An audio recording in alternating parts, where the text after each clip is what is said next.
How many of the persons that are here this evening were not with us for part one? This is Valmiki part two.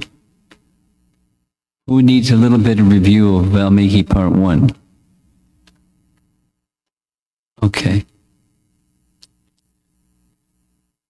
Nama Om Vishnupadaya Krishna Prestaya Bhutale Srimate Bhaktivedanta Swamin Iti Namine Namaste Saraswate Deve Gauravani Pracharine Nirvishesha Sunyavadi Pasatya Satarine Jaya Sri Krishna Chaitanya Prabhu Nityananda Shri Advaita Gadadhar Srivas Gaura Bhaktivinoda Hare Krishna Krishna Krishna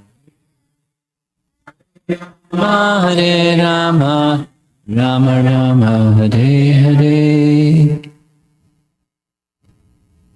In anticipation of the appearance day of Lord Ramachandra on Ram Navami, coming up very soon, next week, we'll be spending some time during this visit on topics of Ramayana, specifically the approaches, personalities of Ramayana, and the whole range of personalities of Ramayana would take about 25 classes. We don't have 25 classes, so we're not going to cover all the topics, but some key ones, key personalities, and of course the author himself, Valmiki, is a primary personality.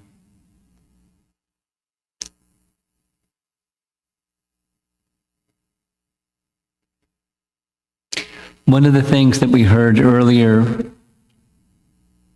today at the temple is Lord Ramachandra appears, like Krishna appears, once each day of Lord Brahma. Brahma lives a long life. One day is like one day.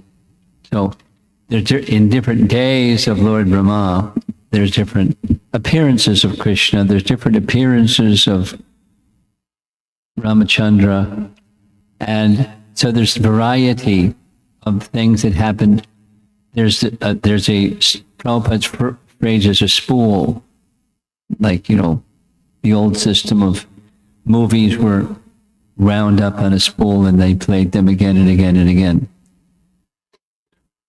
So there's a theme within Lord Ramachandra's pastimes and his associates and what the things that they do in loving dealings. Rasa is of essence. We spent some time on the rasa topic today. The rasa of sorrow, shoka, and karuna. We heard that Lord Ramachandra is the presiding deity of that rasa, karuna rasa. But karuna rasa, because he has such care and affection for Sita when Sita is kidnapped, that is, attachment increases when there's separation. Loving attachment increases when there's variety of rasa. There's meeting and there's separation. Sambhoga and vipralambha. Meeting and separation. Meeting and separation. And there's varieties of exchanges, of moods of love during those exchanges. But there's so much of this shoka prominent in Valmiki Ramayana, because Ram is the Lord. He's the presiding deity.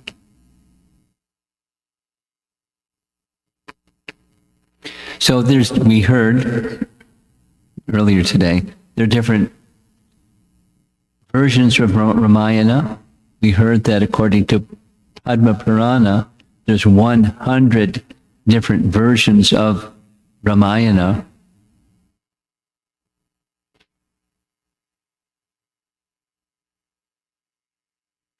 One devotee, in the course of my being in Texas, sent me a reference from Mahabharata, where he was identifying, at least in some learned circles, there's the Vyasa Ramayana.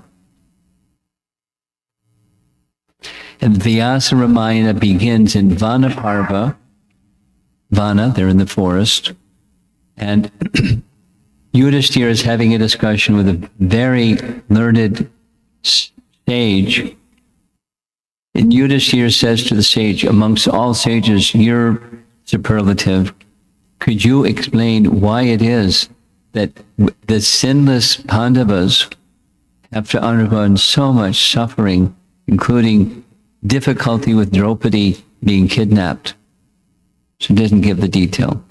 So the sage says, that's nothing. Let me tell you about Ramachandra, the virtuous Maryada Purushottama Ramachandra, and the difficulty he had to undergo. So there's 50 chapters in Mahabharata that discuss what this devotee was saying. In learned circles, it's known as the Vyasa Ramayana. It's not everything, not the full Ramayana. But there's different. So that's one of the things that we heard. So there's different histories of who was Valmiki before he was Valmiki from different Ramayanas. And it's not like if this one's right, then those other ones have to be wrong. It's just different days of Brahma. It's clear. Okay, good. Here's something. Let's just assume that some of you are a little newer. And for those of you who are a little newer, here's a book, cover of a book, Laghu Bhagavatamrita, that was written by Rupa Goswami. Some of you may be newer and you don't know who is Rupa Goswami. So Rupa Goswami is the principal, one of two principal associates of Chaitanya Mahaprabhu. Just after Mahaprabhu's time, they received, he and Sanatana Goswami received extensive instruction by Chaitanya Mahaprabhu to understand the science of bhakti and bhakti rasa. And then Mahaprabhu empowered them to write. And so they wrote volumes and volumes. And one of the volumes is Laghu Bhagavatamrita. The essence of this book, you can see it's quite thick book. That's a BBT translation of his book with commentary by Baladev Vidyabhusan. And it's description of avatars. How many avatars are there? Answer. How many waves are there in a river? Count them, and the wave number just increased. You can't count them all, the avatars, but there's principal avatars and categories and subcategories of those categories. That's the subject matter of Laghu Bhagavatamrita. And here's what it says about Ramachandra's appearance coming soon.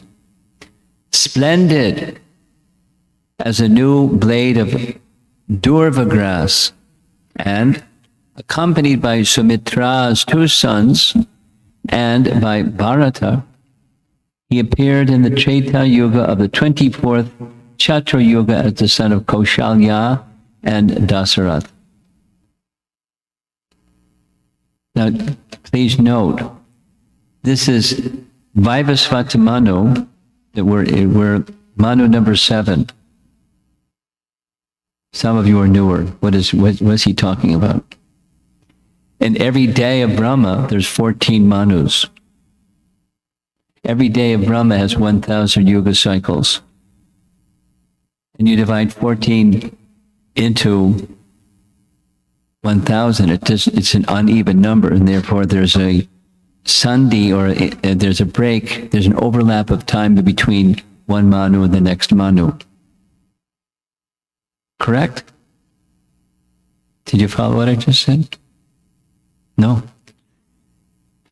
14 manus per day of Brahma. When you divide 14 into 1,000, what does it come out? It's 71 and a fraction. So what happens to that fraction? It's a sandhi, a juncture of time, where there's before the one, after the one manu, and the next manu. There's a juncture of time. It's like, dusk or dawn, neither day or night, like that. So, of the 14 manus, we're living during manu number 7, Vaivasvata manu. Just as we hear in Bhagavad Gita, Krishna instructed Bhagavad Gita to whom? The sun god, Vivaswan. And Vivaswan taught it to his son, Manu. That's Vaivasvata Manu. That's our Manu. Manu number 7. And in each Manu, for your interest, there's 71 yuga cycles. And then there's a division, a sandhi, juncture of time, then the next, and then the next. Makes 14 for every day of Brahma. And then there's Brahma's night, etc. 30 days and 100 years. And that's it. The universe is withdrawn. So it's a big spans of time. So according to Lakha Bhagavatamrita, Ramachandra didn't just appear in the previous. So this is Kali Yuga. What yuga comes before Kali Yuga? Dwapara Yuga. Krishna appeared in Dwapara Yuga. It's not that the Treta Yuga before Krishna appeared, Ramachandra appeared. No. That's what this is saying. This is the 24th Chatur Yuga. And we're in the 28th Chatur Yuga. A whole bunch of time passed. Almost 3 complete yuga cycles passed since Ramachandra, working on number 4. You follow? The children get it because they do math. They can do math in their head. It's like, no problem. Older people, it's like, what's he talking about? Big gap of time between when Ramachandra appeared and when Krishna appeared and when Lord Chaitanya appeared. Big gap of time. Practically 4 yuga cycles. And that's a lot of time, 4 yuga cycles. It's a lot of time. According to Vayu Purana, listen to this. Valmiki was the Veda Vyas in the 24th yuga cycle of Vaivasvata Manu. That's the same yuga cycle as when Ramachandra appeared. And we're in the 28th yuga cycle.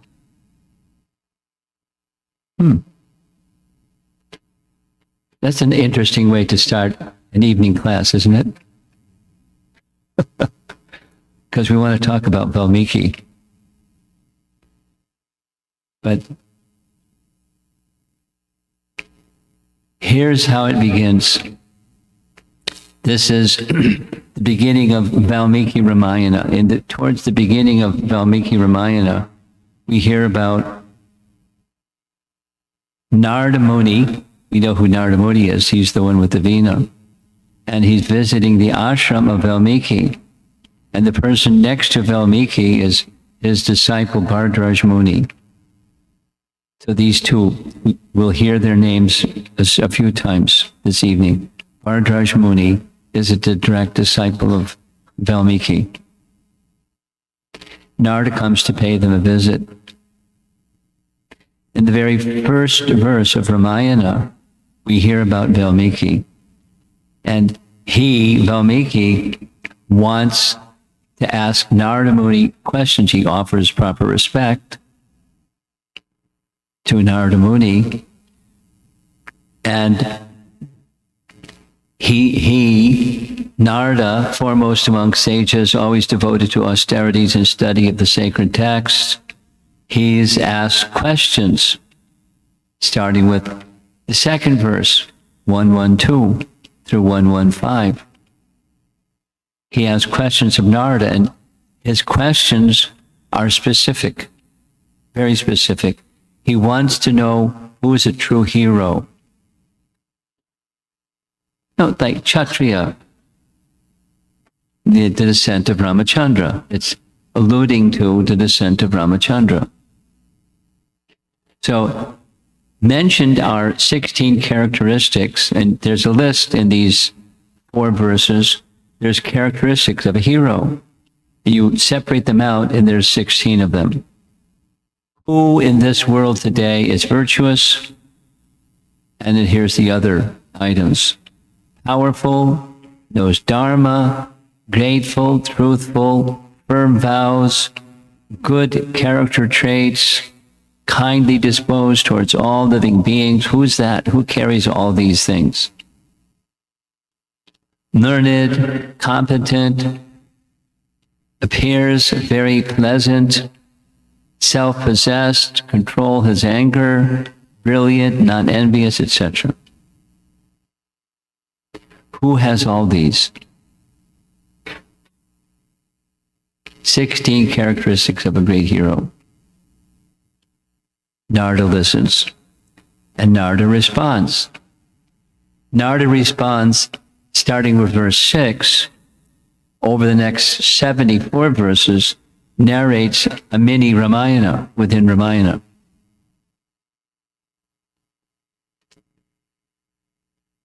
And then Narada's advice, not just advice, he instructs him, you meditate on these 74 verses, because it's not just like he needed a book. These are sages that when they hear something, they remember something. Not like Kali Yuga. No, it's very different. So, and then after meditating, then you write Ramayana. That's Narada's visit to Valmiki's ashram. So here's that same painting you saw before. And Narada then says to Valmiki, this is later in this first section, whoever reads this history of Rama, this is a palastuti, that the benefit of something that I hope you'll be doing in the course of this next week before Ram Navami, that you'll be reading. Please. Here's the palastuti. Whoever reads this history of Rama, which is purifying, destructive of sin, holy, and the equal of the Vedas, is freed from all sins. A man who reads this Ramayana story, which leads to long life, will after death rejoice in heaven together with his sons, grandsons, and attendants. A Brahmana who reads it becomes eloquent. A Kshatriya becomes the lord of the earth. A Vaishya acquires profit from his goods. And even a lowly Shudra achieves greatness. So that's at the end of those 74 verses. You with me? This is beginning of Valmiki Ramayana. And when he completes his discussion, instructing Valmiki to compose Ramayana after meditating on the instructions, you see in the sky up in the upper right, he departs. And what happens next? Well, Valmiki does exactly what Narada said to do. He meditates on these 74 verses for 1 muhurta. We discussed this during the Sunday program. It's still Sunday, but during the program at the temple. And what's the duration of 1 muhurta? 48 minutes. 48 minutes. And 2 muhurtas together, there's the celebrated, most ISKCON devotees know what Brahma Muhurta is. Brahma Muhurta Brahma Muhurta begins 2 muhurtas before the sun rises. So the sun hasn't come up yet, but it's the sun is starting to come up. And that 2 muhurtas before is Brahma Muhurta. It's the best time. If you want to do your sadhana in the best possible, many of you have been asking questions about the solar eclipse.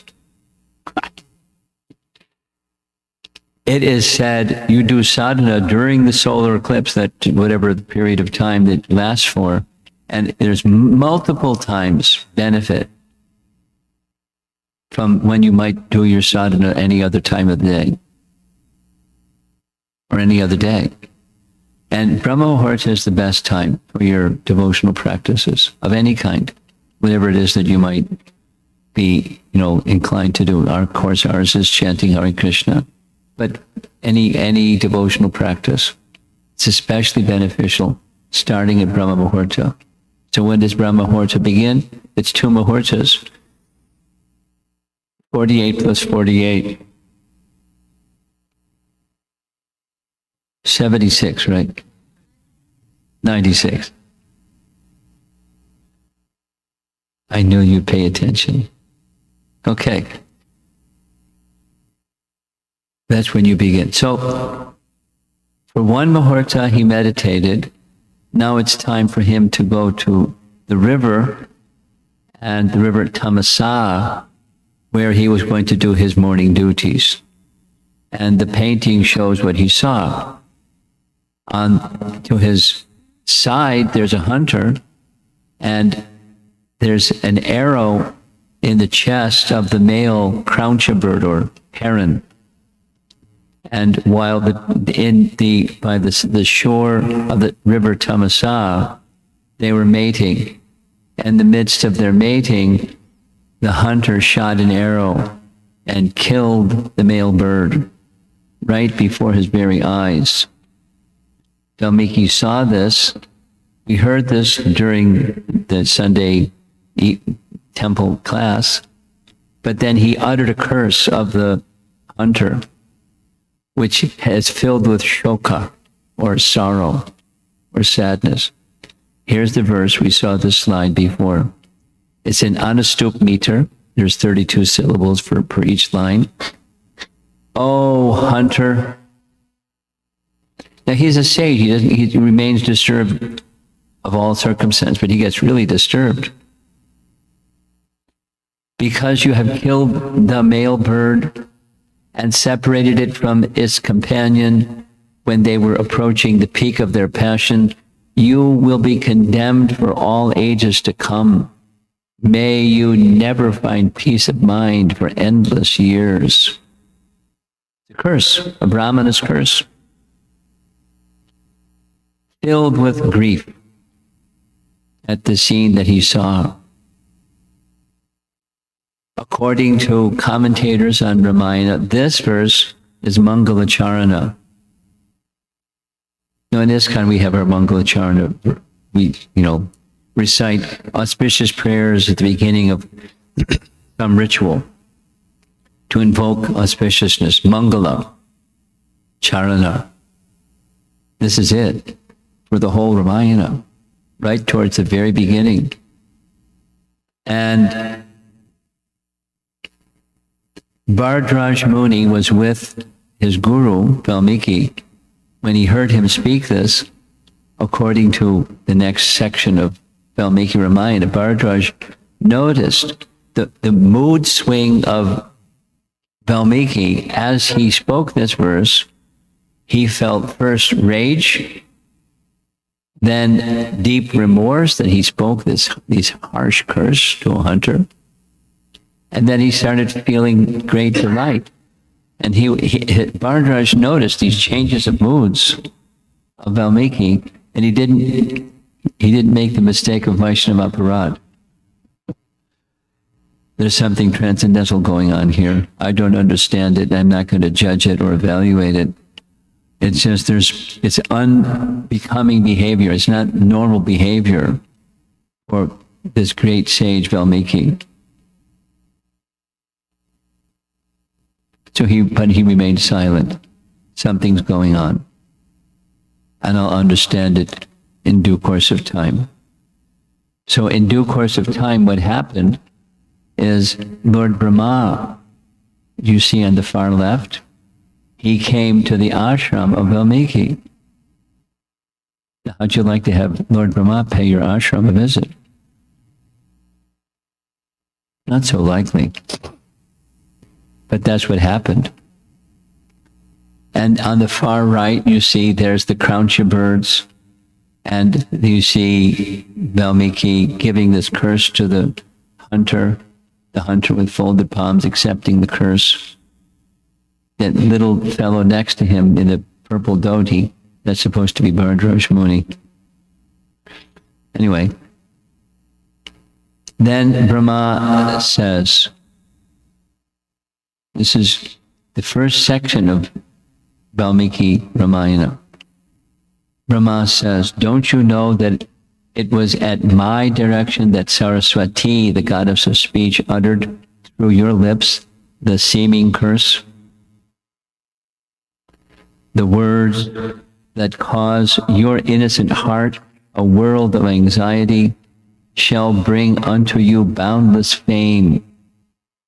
It's a premonition, it's a Mangalacharana verse setting the mood for the whole of the Ramayana, because there's sorrow and sorrow and sorrow and more sorrow and more sorrow throughout the whole of the Ramayana. Spoken by Goddess Saraswati through his mouth. Doubt no more, dive deep into the story of Ram, even as you have heard it from my son Narada. So Brahma knows that Narada paid him a visit, gave him a synopsis. 74 verses is not the whole Ramayana. We heard way back the first class, Mula Ramayana has 1 billion verses. 100 crores. 74 verses. As you heard from Narada, what nobler subject for your poem than Sri Ramachandra, the divine hero, because he was asking Narada, who has the embodiment of these hero qualities, 16 in number? Ramachandra. The soul of righteousness, the perfect embodiment of all that is good and great. Now here's a little commentary that the words spoken through the mouth of Valmiki are very similar to Vishwanath Chakravarti Thakur points out that when Hiranyakashipu insulted Prahlad, the words that he spoke of insult to Prahlad was actually a glorification of Prahlad, meaning words in Sanskrit have root, dhatu, and depending on how you take the root meaning and apply the root meaning, it can mean this or can mean that. So acharyas that know Sanskrit, they can take one verse and one verse looks like an insult. Hiranyakashipu was insulting Prahlad, but taken a different way, it's a glorification of Prahlad. Similarly, Jarasandha insulted Krishna. What was the circumstance of Jarasandha? We all know when Hiranyakashipu insulted Prahlad. Jarasandha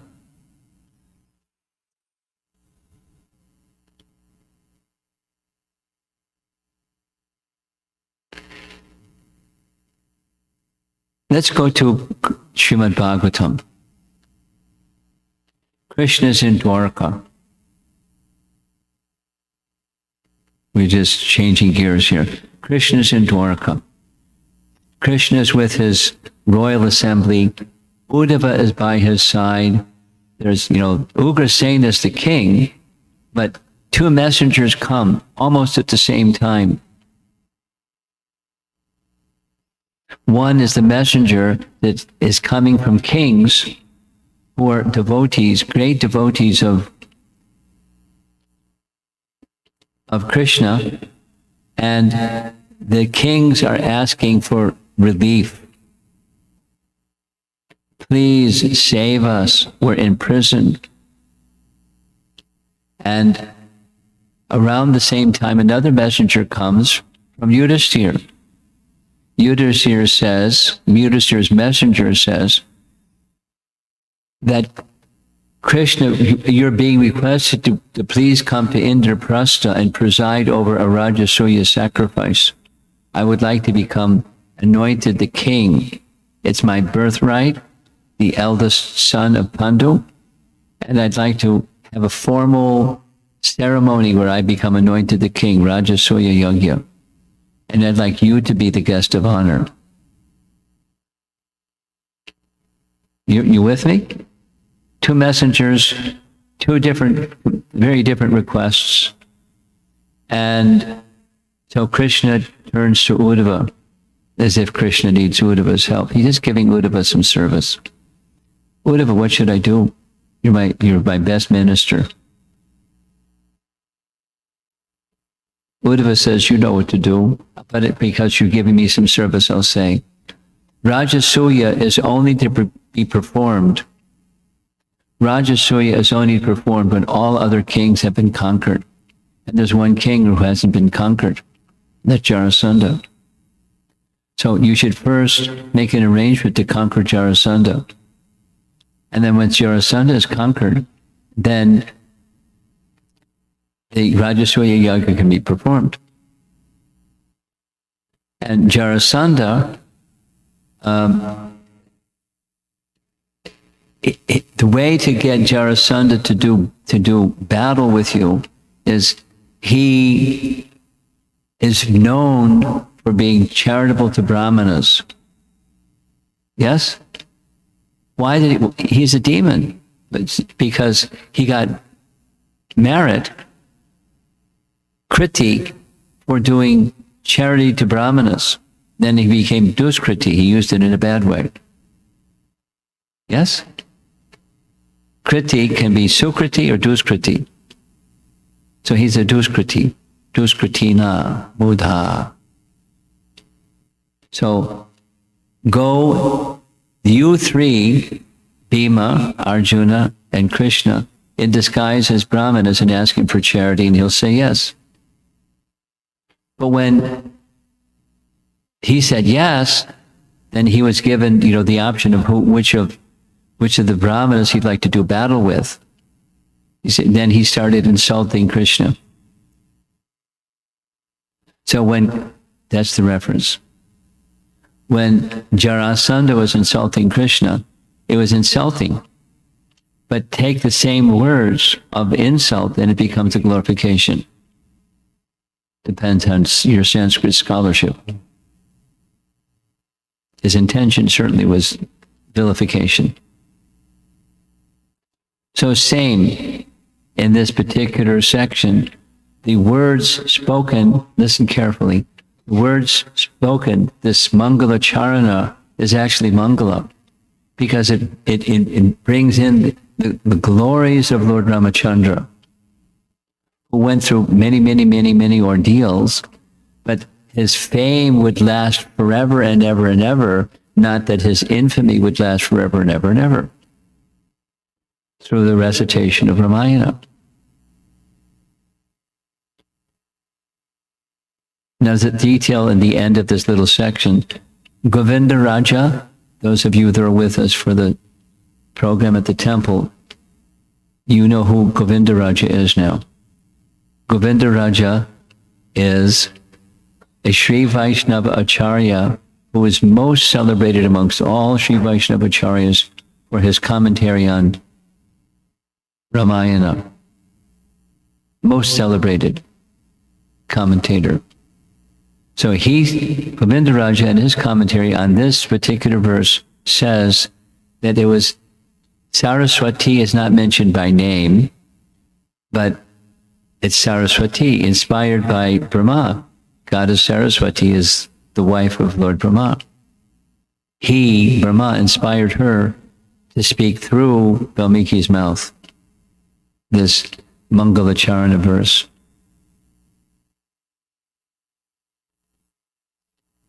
Now, we're going to hear some further, of course, it's just Lord Brahma paying a visit to the ashram of Valmiki, but he's going to impart many things in just in the short visit. Let's hear some of these things he's going to impart. For all that befell Lord Ram, Lakshman, Sita, men, monkeys, gods, and rakshasas, their acts, their word, and even their very thoughts, known or secret, whether in public or private, will be revealed to you. This is Guru giving a benediction. You're going to become omniscient. Fasten your seatbelt. You're going to become omniscient. Whether you saw it or didn't see it, whether you heard it or didn't hear it, you're going to become, even the thoughts and feelings, you're going to know all of that so that you can compile Ramayana. Nothing that comes out of your mouth, consciously or otherwise, shall be false. Now compose the holy story of Rama, fashioned into slokas, to delight the heart of men, perfect in its rhythm and melodious in its flow. And then he says, I will reveal to you the entire Mula Ramayana, 1 billion verses. I'll personally impart it into your heart indelibly. You'll understand everything, and nothing will remain unknown. Whew. Pretty fantastic visit, huh? This poem will be flawless. For as long as the mountains and rivers flourish on earth, the legend of Ram will flourish in this world. And for as long as the Ramayana flourishes, the world will know and celebrate you along with the Ramayana. And that was his visit. And so he began the undertaking of composing Valmiki Ramayana right then and there. Brahma departed. He's been visited by Narada. He's been visited by Brahma. He had this exchange with the Krancha bird, the utterance of Saraswati through his mouth. Brahma's confirming, because he's a sage, he doesn't become, Pandita Samadarshana. Vidya Vanaya Sampane Brahmani Gavi. There's nothing that disturbs him. But he became angry, rage, cursed. It's completely out of character. There's a purpose for his being completely out of character like this, to set the mood of composing Ramayana. So we don't hear so much about Valmiki until much later in Ramayana. The much later we hear about him is when Sita is sent to take refuge at his ashram. She's a number of months pregnant, and Ramachandra sends her away. Now, I'm not going to redo it again. The question came up at the temple. Wait a minute.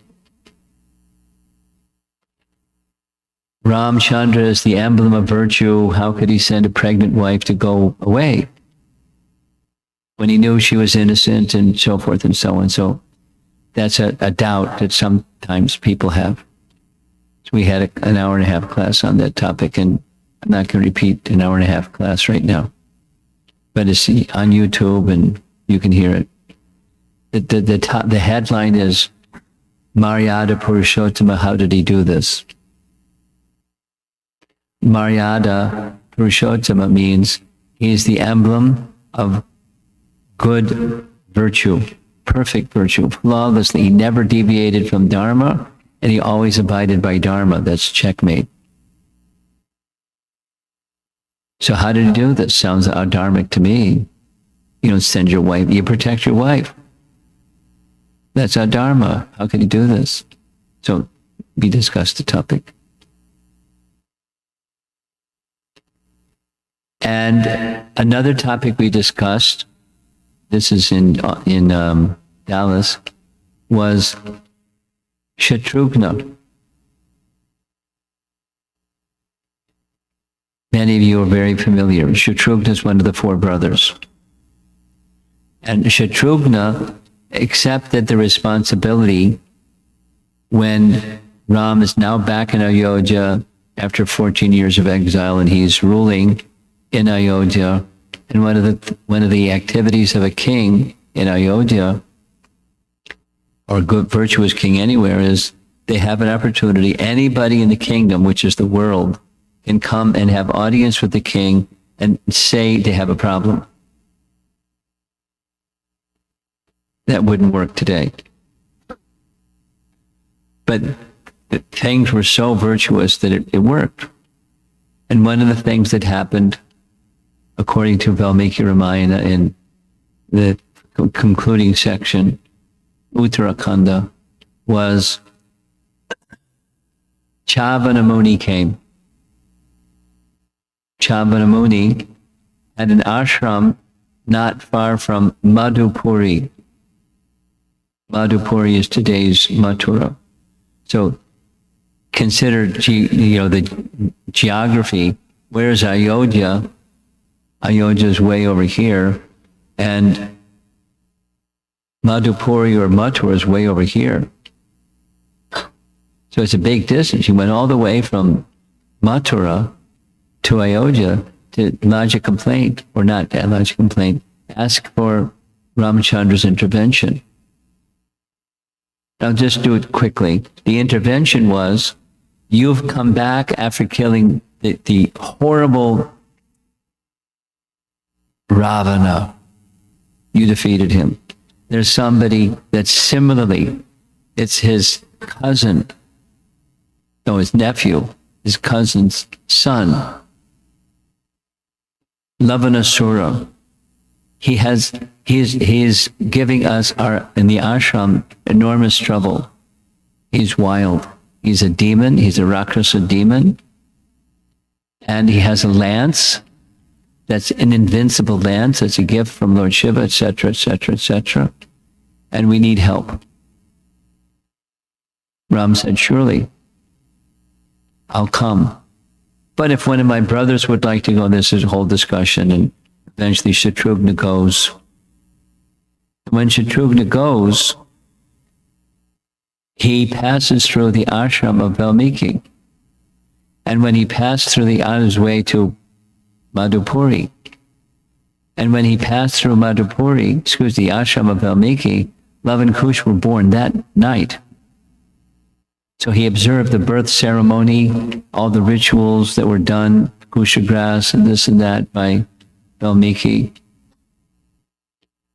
And 12 years later, he came back because he defeated Lavanasura. There's a long description of how that happened. Very, very delicate.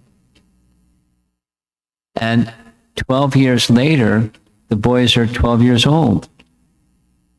And when they're 12 years old, they had been given Diksha by Valmiki, and they were trained in musical instruments. They were trained in military skill. They were trained in the scriptures. They were trained in all possible ways. And when he came back, he stayed at the ashram of Valmiki long enough to observe these two boys singing Ramayana, because he trained them. And they sang very beautifully, and they played musical instruments, and it was so charming because he Shatrughna, had such love for Ram. He thought, wouldn't it be really nice if Ram could hear these two boys singing Ramayana? So he made that request. Shatrughna made the request of Valmiki. Can these two boys come with me? Can you come with me? Can we all go together to Ayodhya? And these two boys, the sons of Ramachandra, can sing Ramayana for the pleasure of Ramachandra? So he agreed. So here's a nice painting. There are the two boys with their musical instruments before a sacrificial fire. On the far right side, they're the ministers of Ram, and there's Ram in the center. And on the far left side, there's Valmiki and his disciples.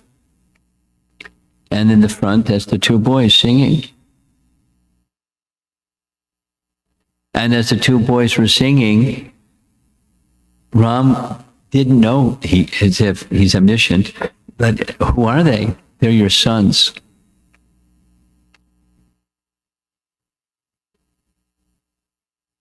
And who else was with them? One other person was with them. Sita. Sita was also there. And then we heard this whole description. Sita was thinking, if I stay, the two boys are now with her father. I've done my part. They're 12 years old. They're trained by Valmiki. Now they can stay here and they become the next king. But if I stay, then bad name may come to Ramachandra. So I don't want that. So she made a prayer. You know the prayer. If there's any merit that I've done, if I've been completely faithful and chaste, then the very place that I came from, the earth, let the earth open up and receive me again. Let me enter into the earth. So the earth opened up. Bhumi Devi herself appeared in a nice Vyasasan, and Sita sat next to her, and they descended back into the earth, not to be seen again. That's how Sita's departure was. Many things happened. One of the things that happened was Ramachandra said to Bhumi, if you do this, you're going to get my wrath. Sita should stay. Lord, it says in Valmiki Ramayana, Lord Rama came and said, no, no, no. It's supposed to be like this. You will be with Sita in the heavenly realm. Just be patient. The time will come. So in this case, in Valmiki Ramayana, Brahma gave instructions to Valmiki. Brahma gave nice advice to Lord Ramachandra, and Sita disappeared. Right there in Ayodhya, right in front of the public assembly. She just entered, because that's where she came from.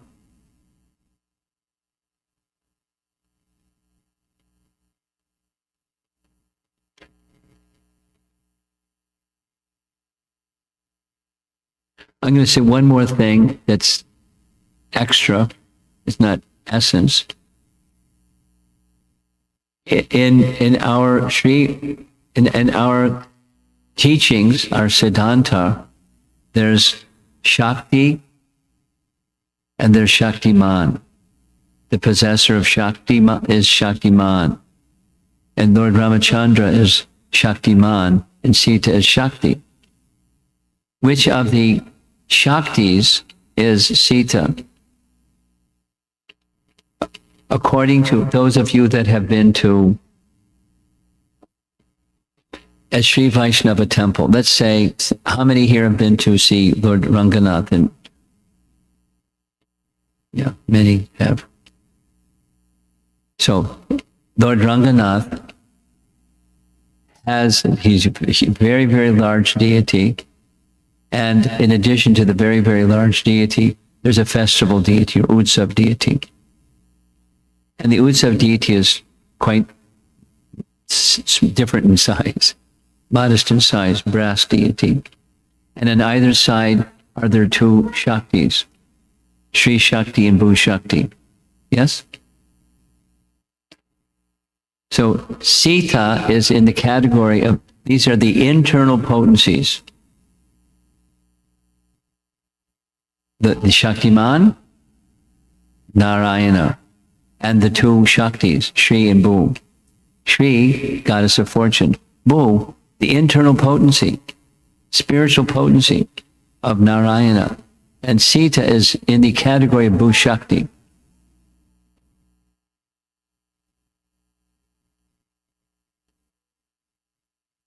You with me? When Chaitanya Mahaprabhu, who is also the Supreme Personality of Godhead, was a young man, he was married. He was married to Sri Shakti. Her name was Lakshmi Priya. One time when he was away, this has everything to do with the mood of meeting and separation. He was away for a long time. She died of separation. And Mother Sachi made a request of her son, you should remarry. So he accepted her request because he had loved her as mother. So he remarried. And who was that he remarried? Vishnu Priya. Vishnu Priya is Bhushakti. According to Bhakti Siddhanta, as Sita is to Ram, Vishnu Priya is to Chaitanya Mahaprabhu, Bhushakti. Shri and Bhu. Shakti. Internal potencies, not material. So the Bhu Devi that came and took Sita away, and Bhu Devi that gave birth when Janaka was plowing, preparing for a yajna, the plow unfurled. Sita Devi just came out of the earth. Yes? And she went back into the earth. That Bhu Devi is the external manifestation of the internal potency. Could you do that again? Sure. There's the spiritual realm. I'm way up here. That's the spiritual realm. And this realm is a reflection of the spiritual realm. As they say, as above, so below. This is a reflection, a shadow of, a reflection of the real thing. The real thing is in the spiritual world. And here, there's a reflection of the real thing. So there's Mother Earth, but she's a reflection of Bhu Shakti in the spiritual realm. You with me? So Mother Earth produced Sita, the daughter of Janak, and she entered back as Bhu Devi, rose with a nice Vyasa-san, and seated right next to her was Sita, entering not just into the earth, but to the spiritual realm. That's her eternal position. And in between there was a pastime called Ramayana. Far out. And many, many, many things happened. Many, many things happened, including we had this discussion at the temple and the day before where the Maya Sita was kidnapped. Not the original, not possible for Ravi Ravana to touch it one finger on the body of the spiritual Sita Devi. Not possible. Not possible. Not possible. Maya Sita. But it's the original Sita, Bhu Shakti, that entered into the earth along with Bhu Devi.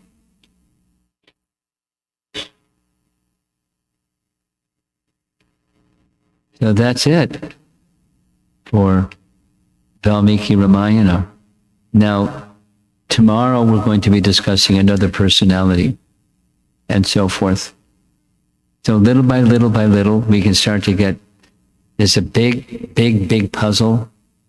And it's hard, how did this puzzle piece fit together with that puzzle? What's the big puzzle look like? So we're not going to get to the big puzzle, just little pieces, and how this piece fits together with the rest of that puzzle. And it's a wonderful composition. Eternal, as the Vedas are eternal. We heard this the other class. According to, it's right with what Brahma said, but it's as Vedic as the four Vedas. It's eternal. It's eternal. Mula Ramayana, it doesn't have a beginning. We heard the very first class. Hayagriva gave to Lord Brahma Mula Ramayana. Just as Lord Narayana breathes the Vedas and gives the Vedas to Lord Brahma, and he receives them. Hayagriva gave to Lord Brahma, Mula Ramayana. It's eternal. And then there's little other Ramayanas, 74 verses, synopsis, etc. 24,000 verses, and then etc., etc., etc. There's different versions. So find your favorite version, read it over the next week or so in anticipation, enthusiastic anticipation of preparing yourself for Ramchandra's appearance and his appearance festival.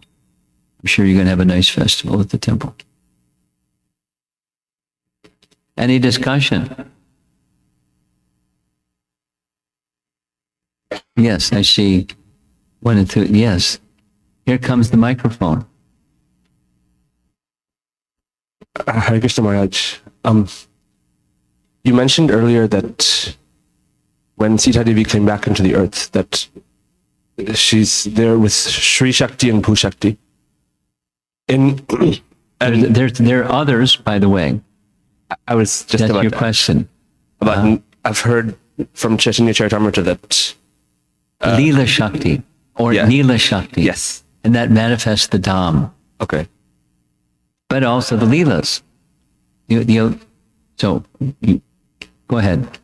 I guess as a follow-up question to that, the idea of Shakti is very, I guess, central to Gaudiya Vaishnava theology. Yes, it is. But Gaudiya Vaishnava theology, by the way, yes, there are the others that don't have that same emphasis that we have. I'm just making a point. Go ahead. of course, yeah. And yet we hear more of Sri Devi, Bhudevi, and Neela Devi from Sri Vaishnav and Madhva Siddhanta. So how does that relate to our conception of Srimati Radharani and that idea of Shaktis? How does it relate? It's a special for Gaudiyas. There's a special emphasis on the role of Srimati Radharani. Now, if you want to know what is that special emphasis of the role of Srimati Radharani, is that what you're asking? That's not I guess exactly. more so Tattva. How does Srimati Radharani fit in with this threefold version of the Lord's energies? She's according to Chaitanya Charitamrita, Radharani is the source of all of the internal potencies. From Radharani comes all the other Shaktis. The queens, the goddesses of fortune, Lakshmi in Vaikuntha, they're her expansions. And so that includes Sri Devi, Bhudevi, and Neela Devi. Yeah, all, etc. Because Sri, that's one of them. She's goddess of fortune. Okay? She's the source. She's the source. Okay?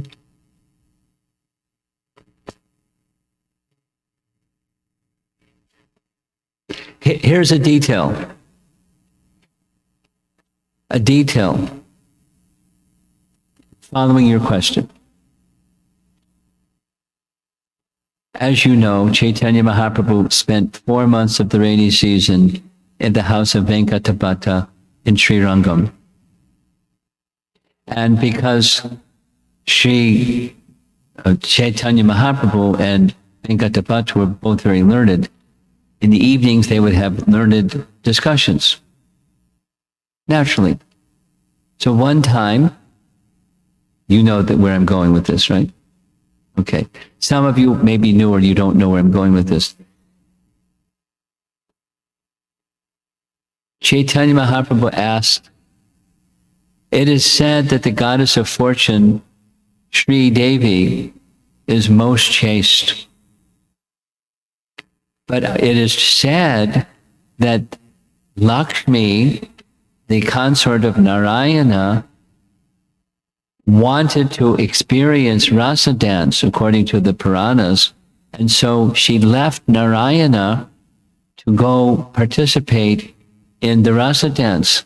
So how is that being most chaste? And Venkatabhatta said, no problem, because Narayana and Krishna are the same. So she wasn't unchaste. Narayana and Krishna are the same. Chaitanya Mahaprabhu said, very well, but when she went to Vrindavan to participate in the rasa dance, she wasn't permitted to participate in the rasa dance. How come? Not only she wasn't permitted to participate, but she underwent austerities for thousands of years and still was not permitted to participate. Now, why is the goddess of fortune doing austerities to participate, but she still couldn't participate? Can you explain? You understand the question? And Venkatabhatta said, I don't know, but I think you know. Could you explain? And the explanation goes like this, that in Vrindavan, the gopis, they're expansions of Radha, and there's a certain mood. There's a mood where Aishvarya, the opulence of Vaikuntha, where Narayan resides, is eclipsed completely by Madhurya, sweetness. So much so that the goddess of fortune, Lakshmi, in the Aishvarya mood didn't fit in the Madhurya mood of rasa dance, although they're not different. The mood is different. And the difference of mood is the significant proportion of Madhurya or sweetness that exists not only for the rasa dance, but the whole of Vrindavan is filled with Madhurya. Narayana and Krishna are the same and yet different in terms of mood or the emphasis on sweetness of loving exchange.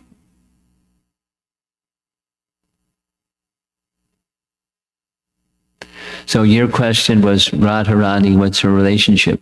She's the source of the goddess of fortune. All Vaikuntha planets have Narayana, and all Narayanas have Lakshmi, and Radharani is the source according to Chaitanya Charitamrita.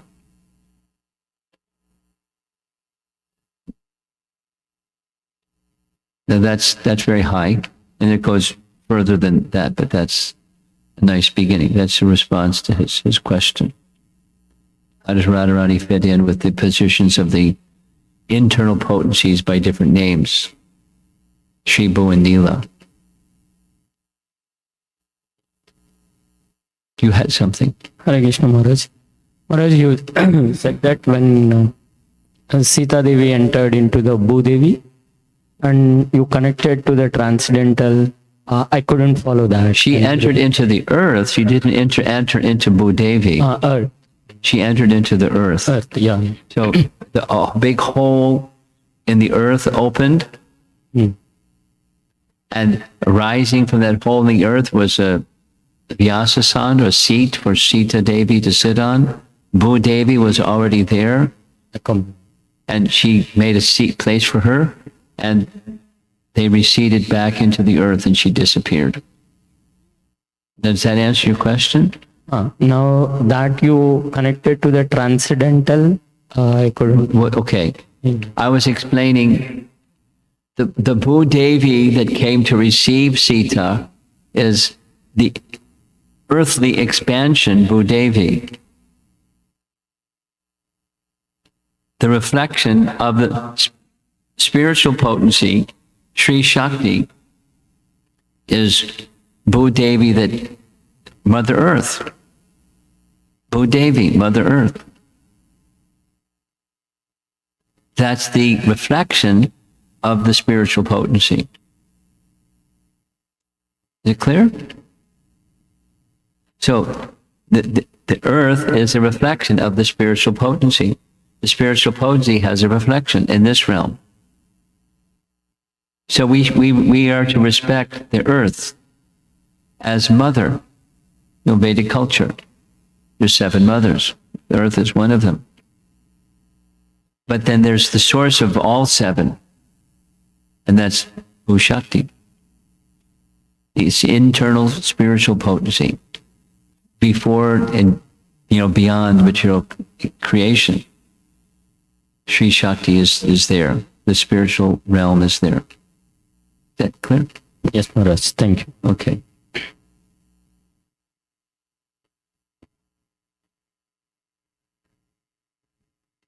Hare Krishna Maharaj. I'm just extending the same question. So we consider Bhudevi is also concept of Narayana. And here Yes. Sita, Mother Sita is actually not Bhudevi actually on earthly planet, but it's a Bhushakti Yes, is extended here. exactly. Okay. Yeah. And I have one Have more. you understood his question? Anybody would like his question clarified? Okay, you understand it. Great. The reason I'm pausing like this is because we're not used to speaking about these spiritual potencies like this. We're not used to it. Most of us are not used to it. So it's kind of like a new technology. How do you deal with it? So if you picture in your mind a deity of South Indian deity where there's a nice deity and there's a festival deity, the Utsav Murti, and on this side and that side there's Shri and Bhu Devi. Generally they're very small, comparatively in size to the Vigraha of the festival deity. But they're representing, or they are, these two, Shri and Bhu Devi, the spiritual potencies of Narayan. And Sita is that. She's Bhu Devi in the spiritual realm. Narayana, Shri Devi. Only it's Sita, Ram. That's who she is. Appearing the way that she appeared. No. Yes, ma'am. And also in Ramayana, there is a reference of Vedavati. So before actually Lord Ram and Sita born, actually there was a pastime of Vedavati with Ravanasura. Yeah. And she enters into the bonfire and then... Speak slowly. You're speaking really fast. Yeah. You want to know what's the relationship of Vedavati and Sita. Yes, That's what Maharaj. you're wanting to know. Yes, Maharaj. I don't know of any Shastra that has the answer.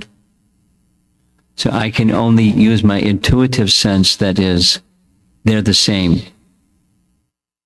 Before Sita appeared as the daughter of Janak from the earth, there's Vedavati.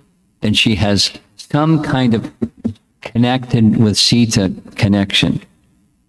Exactly, I don't know any Shastra that says or any Acharya commentary that says, so I don't like to wing it, but there's certainly a connection.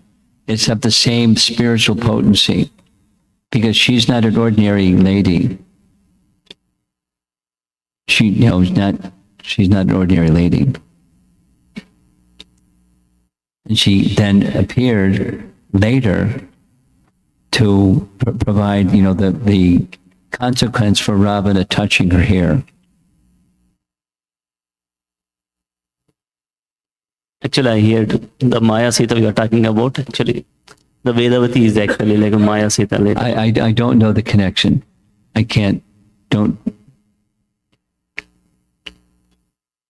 When the training that I've received is, when you say something, there should be Shastra Praman to support it. If you don't have Shastra Praman to support it, you don't say it. If you say it, what's the Shastra Praman to support it? So maybe this, maybe that, maybe the other thing. We don't go there. Unless there's some Shastra Praman to support it. And in many cases, the realizations of perfected souls who are in the category of perfected soul acharyas, when they make commentary, it's equivalent. Because they don't make statements without Shastra Praman. They may indicate or may not indicate the Shastra Praman behind their statements, but they're Shastra Praman and there's their realizations that they're expressing.